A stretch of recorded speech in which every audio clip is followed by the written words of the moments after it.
Hi guys, Hengist from House of Hengist Comics, and a very big welcome back, guys, to the channel, and I hope you're doing really well. Well, today it's Blitzkrieg, episode 41, the Battle of Mill in the Netherlands, May 1940. And first, let's have a look at the news, because we're going to look at, obviously, Holland again, and we're going to refresh ourselves with what is going on.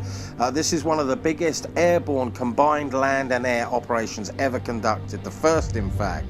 And it's going to be basically a major enterprise with 7th Flieger Corps dropping down a narrow corridor with the view that basically they are going to get relieved by 9th Panzer and the supporting arms with it. They use deception such as Gummipunktion.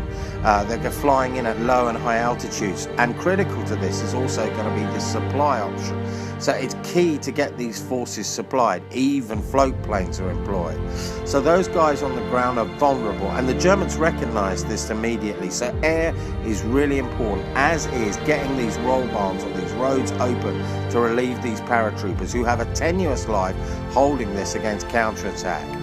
So what we're going to really look at is really how the Germans affect this as well. And this is a ground battle, and it was a critical ground battle in this campaign because they do delay the Germans a day, which was really important. And we can see ourselves here located opposite Gennep near the German border. Here's Mill on the Raam Line. So let's look at the research in the background for this. Well, they had heavy concrete emplacements, we've mentioned this, and of course these wooden asparagus defences. Lots of trench lines and defensive fortified lines. Here's a good one, basically, from what I understand, is in the Mill sector. And also a wonderful war game at 1/72 scale, which I dug out the photo for everyone's edification. But the battle really is all about defending these particular lines, and these lines are critical stop and delay lines, with the view that the Dutch are going to get reinforcements and be able to basically get their mobile troops as well to the key threatened sectors. So here we are on that Raam Line, and we're going to see the employment by the Germans of trains, one armoured, one a troop train, and also how the Dutch counteract this with metal asparagus placed on the railway. We've had to build a lot for this, a lot in terms of material that we've got off eBay, very cheap. These trains are also 1/100 scale on eBay, so have a look. And we scratch built, got 1/100 scale little plastic figures. We reconditioned what we can find second hand and built other stuff for battles that are following up, including an SS action, the first action we're going to see the SS in this war, and some half tracks. Never have a few, enough of those. But here we've got the map that Campaign Sam has provided. I've had to sort of slightly adjust it. We have a 10-foot table, so there's plenty of space. And you can see from these photographs, this is the starting point. Here's the derailed train that set out at 4:30, but is stopped by the Dutch when the alarm is raised. There are 47 casements along this defensive line, and they haven't got a lot of artillery. There's only about 2,000 Dutch in this sector, facing a 30,000 Germans, really, who've got air support as well.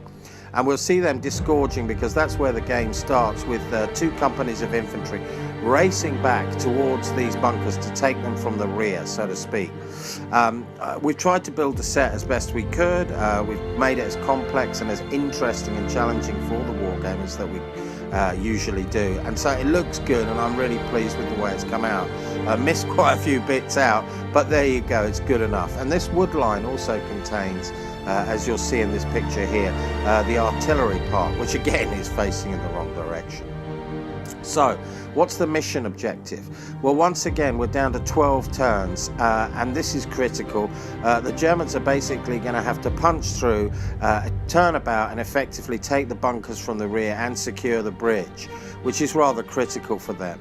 As you can see from these photographs, importantly, it's all going to be about getting those relieving troops up that roll burn, but the train starts derailed.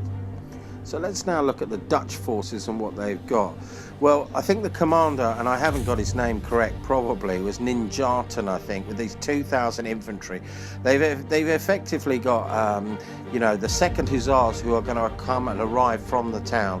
And so they will be sort of coming behind the Germans, so to speak. So the Germans are going to get caught in a vice if they're not careful. The Dutch have got mortars, machine guns as usual. And although they are sort of green troops, not great quality, they do have some guns. and these artillery are placed in a wood, but they're firing on another support position.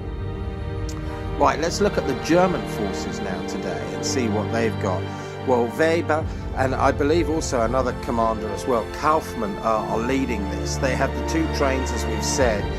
They kick off at 4:30, they get to Zeeland, and then the train is on its way back. They've disgorged their infantry, and they're going to have combat engineers also supporting those 2 companies of infantry trying to make a river crossing as well. So there's a lot going on in this game, and as I said, we've got bunkers to take, 4 only replicated on our table. We're going to be using ACHTUNG Panzer, and we found the rules working really well so far. Okay, the weather conditions are good.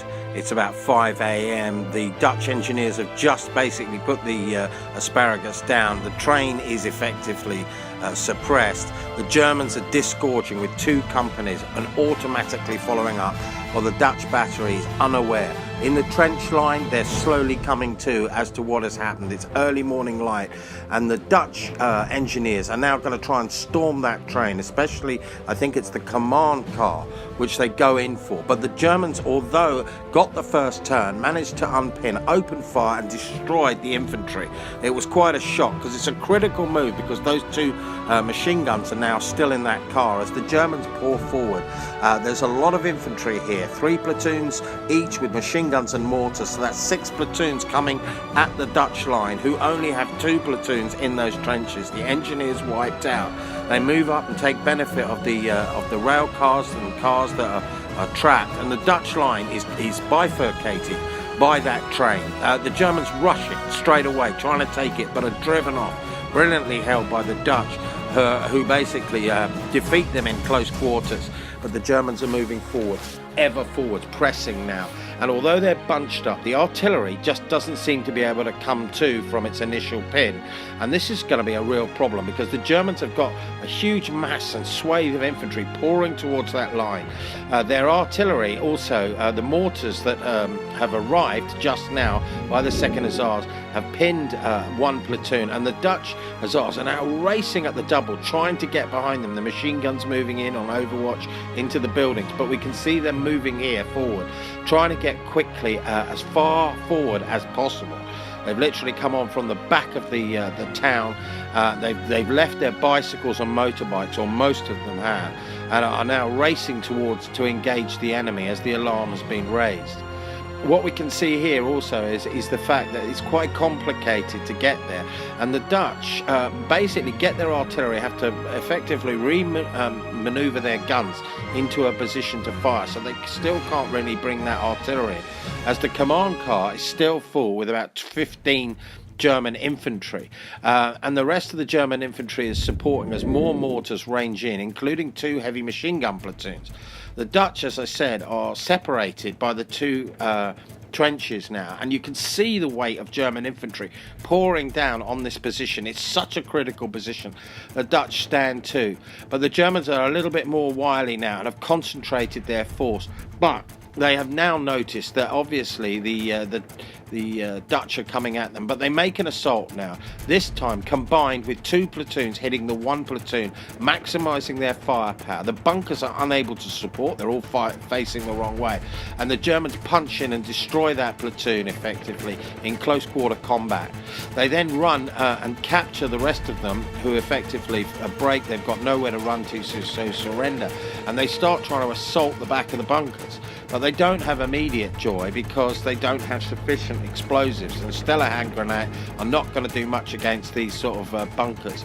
But the other platoon has now retreated towards the other 2 bunkers. Time is of an essence. The Dutch infantry continue to pace forwards and are moving up at quite a good rate, given the distance that they had to cover. But the Germans now turn their heavy machine guns about in the centre to cover it, as finally the artillery ranges in. It gets 1 shot off, and that starts to cause problems. But the German infantry in the trenches blows 1 bunker. They've lost about 25% in the assault, but they've knocked that first bunker out.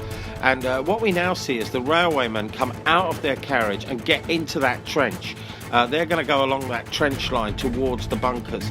The Dutch infantry are really coming in at the Germans. They want to be at them, and they want to really tear into the back of an unprotected German line, because all they've got there at the back are the mortars. So the Dutch basically quickly attack the railway cottage and overrun it, killing the OP team. And now the German commander on the other side of the river is looking very anxiously and cross at his German infantry. The ambulance is never used by the Dutch, and the engineers now arrive and start racing towards the bank. You can see there in the distance from the machine gun vantage point. This could be an absolute butchery if they don't get this attack right, and if they don't put sufficient pressure, because they've got rubber boats going up against machine guns. But as you can see, that railway detachment's in the trench and fights quite heroically, having thrown off one attack. The engineers jump into their rubber dinghies and start rowing, obviously praying that they're going to get smoke support. Meanwhile, the Dutch have got literally past the railway cottage and now closing on the German mortars. When the Germans do get mortar and smoke fire, you can see it landing all over the landscape, and they really basically get it right, just right, so that their engineers can cross with some degree of safety. There's still some machine gun fire, but they are lucky and avoid anything serious. The second bunker is blown now on that other side of the bridge, and you can imagine those engineers paddling, and basically praying under their breaths as they try to get to the other bank. Here we can see once again the Dutch are now closing really rapidly on those mortars and start firing. They've killed about 8 Germans now, and there's a little bit of panic in the German rear because they haven't quite got themselves organised. As the engineers hit the other bank, the engineers leap out of their boats. The German infantry are basically seeking solace behind any cover they can get. They're doing really well, and the Dutch really tenaciously coming at them. Their commander wanted blood, and he really was racing very hard. The Dutch commander, has done the best he can in that trench line, is defending and defending, firing whenever he can under withering fire from the Germans. But as I said, those machine guns have sort of turned about. The engineers, more of them pouring up. 2 major platoons with some support machine guns and mortars, and all those mortars are firing is smoke. They're trying to cover their men as they go across that river, and you can see here the smoke that's landed and the boats literally landing there.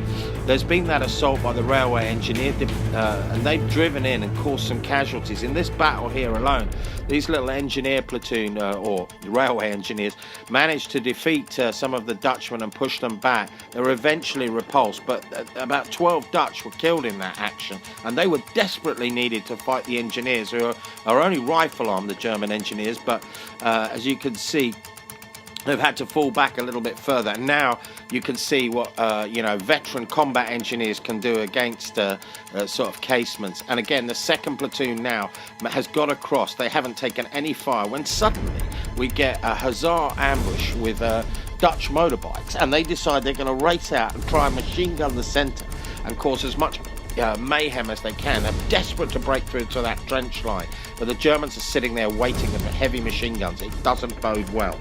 And as they race forward, what we begin to see now is the engineers basically overrunning those 2 bunkers. The Dutch are in real crisis now. They just can't get enough relief force to support those 2 bunkers. And effectively further down the trenches, if you can imagine, there are assaults going on either side of this ball. So the whole thing is very dramatic. The Germans have taken quite a few casualties, but as those Dutch bikes race in, the third bunker is blown by the Panzer engineers, and ultimately the German combat engineers now move on to the 4th bunker. As you can see, the Dutch are in amongst the railway cars, shooting as they go. Desperately, I think they break one mortar platoon and are on the second. But those German machine guns now dominate the centre, and the engineers have really overrun this position after a brilliant landing. The artillery, well, it did nothing for 7 turns, either with no ammunition or nothing. And this allowed the Germans really an unfair, or unchecked attack. Ultimately, it's a German victory because the Dutch were repelled. So, what can we say in postscript? Well, I loved it. It was a fantastic game. I mean, it was obviously a combination of a lot of what we're doing, but we've got the SS coming up on the Peel Raam Line, and we've got to thank Craig at Gaming Models once again for all his work. So Major McDonald, once again, quaking in his boots. All he thinks of is surrender day by day. But for those that fell at Mill, let's never forget them. Guys, this is Blitzkrieg.